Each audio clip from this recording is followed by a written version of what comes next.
चौधरी लाल सिंह आखा जिदे खुरदा है लड़ लै साढ़े कन्नै जो पगाड़ना पगाड़ लै वी विल फाइट अस लड़ेंगे और जम्मू की स्टेट बना के छड़ांगे चाहे जो मर्जी असें कश्मीरियों कन्नै थोड़ी कोई खुंदक है सानू कश्मीर की जी डोमीनेशन है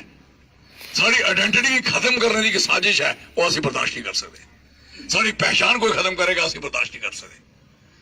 साजी इतने कोई हिंदू मुस्लिम की लड़ाई नहीं है और लड़ा साड़ी लड़ाई डोगरा लड़ाई है डोगरा हिंदू भी हुंदा मुस्लिम भी हुंदा सिख भी हुंदा ईसाई भी हुंदा डोगरा जिहड़ा इत्थे रहिंदा वो सारा डोगरा हुंदा बड़े बड़े नेता इत्थे होए बड़ी लंबी चौड़ियां गल्लां कीतियां अस क्लीयर कटा गल आखना चाहते हैं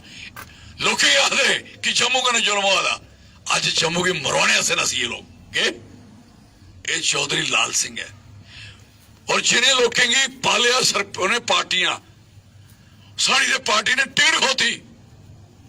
जिन्हें लोगों की पालिया पोसिया वो अज तुहानू भी छड़िए ते मारी छाल क्या डर ही डर बड़ा चौधरी लाल सिंह आखा जिदे खुरदा है लड़ लै साढ़े कन्नै जो पगाड़ना पगाड़ लै वी विल फाइट अस लड़ेंगे और जम्मू की स्टेट बना के छड़ांगे चाहे जो मर्जी इसके लिए मैं जनाब की कहना चाहना ये डेटिंग पर गल है ये गल गल